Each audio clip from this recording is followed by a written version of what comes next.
Bueno, y ayer dio una conferencia de prensa el gobernador bonaerense Axel Kicillof, donde hizo anuncios importantes en relación de aumentos de salarios para trabajadores justamente provinciales. También mencionó, por supuesto, le dedicó unos párrafos a el presidente Javier Milei e incluso habló de esta acusación, ¿no?, de lo que pasó con el aumento de impuestos y cuál era el motivo justamente detrás de esa suba. Nos vamos a meter en el análisis de este discurso con Carlos Fara, analista político que ya está conectado con nosotros. Carlos, ¿cómo estás? ¿Qué tal? Buen día, ¿cómo estás? Bien, ¿cómo lo viste a Kicillof? Mira, me parece que lo que está tratando de hacer es manejar una agenda distinta a la del gobierno nacional, ¿no? De un gobierno nacional totalmente enfocado en la cuestión del ajuste y Kicillof con una mirada, vamos a decir así, más preocupada por los efectos sociales que esto está teniendo, por eso vamos a decir, tratando de dar buenas noticias, que en general el gobierno nacional no tiene para dar, y de esa manera establecer, digamos, como un poco las dos caras distintas, digamos, de dos modelos, ¿no?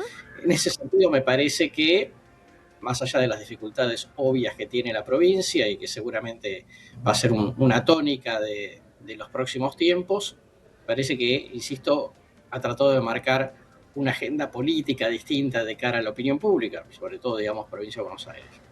Claro, la pregunta es de dónde van a salir esos fondos, ¿no? Si es realmente de la suba de impuestos. Anunció en un momento de ajuste absoluto, anunció, ¿no?, aumentos salariales, lo cual pone un tema en agenda que, por ejemplo, el gobierno nacional no lo tiene. Incluso algunos dicen al contrario, ¿no?, que desde la gestión, desde el Ministerio de Economía, limitan los acuerdos paritarios. Sí, totalmente. A ver, el gobierno nacional algún aumento dio, Dios, un acuerdo, por lo menos de principio de año, con UPCN, ¿no?, que es el principal gremio de trabajadores del Estado Nacional.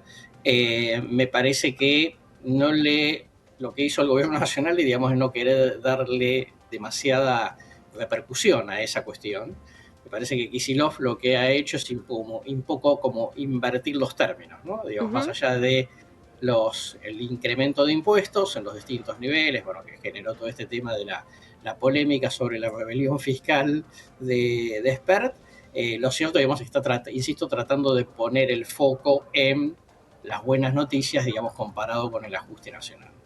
Claro, claro, es cierto. Y hubo declaraciones muy fuertes de Manuel Adorni sobre lo que pasaba con el aumento de los impuestos. Kicillof dijo, esto está regulado por la legislatura, es algo que siguió, ¿no?, un sistema y no fue determinado por él, ¿no?, en esta situación también de financiamiento que están sufriendo las provincias. Sí, totalmente así, digamos. Hay algunas cosas en donde el Ejecutivo provincial tiene alguna libertad de acción. Después el resto, obviamente, tiene que pasar por la legislatura. Como tarde o temprano, alguna reformulación del sistema impositivo nacional, a nivel nacional, tiene que pasar por el Congreso. Eso no se puede hacer por decreto. Claro, ¿cómo lo ves a Kicillof como, digo, referente de lo que ahora es oposición para Javier Milei? Mira, primero, obviamente, por volumen, por experiencia, digamos, va a ser siempre el principal gobernador en una liga de gobernadores peronistas que tiene menos integrantes y además, te diré que prácticamente ninguno, de por lo menos de los que conforman hasta acá Unión por la Patria, tiene una proyección nacional, con lo cual digo que Kicillof en ese sentido tiene una ventaja política, Ujú. porque tiene una vidriera fundamental, pero también es cierto, digamos, que tiene al mismo tiempo los problemas más grandes, ¿no? Digamos, el conurbano, la seguridad, etcétera, etcétera. Me parece que hay un detalle que no hay que pasar por alto, que es la contribución que hizo Kicillof de patrulleros a la provincia de Santa Fe Ujú, por el tema narcotráfico en Rosario, ¿no? Lo cual ujú. está indicando, primero, digamos, que le preocupa el tema, así que el tema se contamine también a la provincia de Buenos Aires, Segundo, un cierto diálogo político, ¿no? Con el gobernador de Santa Fe, Puyaro, que es radical, ¿no? Sí. Un radical, vamos a decir así, no corrido a la derecha, pero me parece que ahí Kicillof, digamos, está como tomando una agenda propia, ¿no? Marcando también diferencias en ese sentido y obviamente, digamos, al no tener reelección, con alguna expectativa 2027, sobre todo si llega a fracasar el plan económico de Milei. ¿Cómo ves las internas en los partidos políticos? Mencionabas recién lo que pasó, mencionabas el radicalismo, recientemente hubo también declaraciones, ¿no?, de Martín Lustó, producto de lo que fue su votación, ¿no?, y este ataque también que sufrió en redes sociales. Escuchaba a un analista que le preguntaban si hay algún partido político que no tenga interna hoy en día y decía uno que sea muy chico, tal vez, ¿no? También entendiendo lo que está pasando con la irrupción de la Libertad Avanza y cómo, en definitiva, los distintos actores políticos tratan de acomodarse a los cambios de tendencia también que van teniendo dentro, ¿no?, de lo que ahora es el oficialismo. Mira, te diría que en ese sentido todos obviamente tienen conflictos, primero porque vamos a atravesar una tormenta descomunal, con lo cual eso hace crujir cualquier espacio político, digamos, de cómo se para frente a esta situación, frente a este gobierno, frente a esta novedad política que es Milei. Segundo, que como el que ganó no es uno del sistema político tradicional, entonces eso desordenó, ¿no?, el debate político, sobre todo en Juntos por el Cambio, que es el que estalló, ¿no?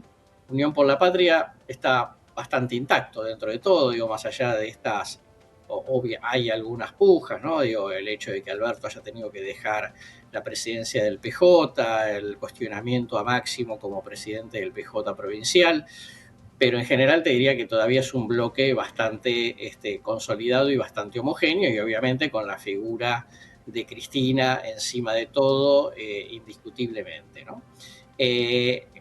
Creo que la Libertad Avanza, la ventaja de estar, digamos, en el gobierno nacional, los conflictos es sobre todo el conflicto con Victoria Villarroel, ¿no? Digo, el conflicto público que se expresó la semana pasada.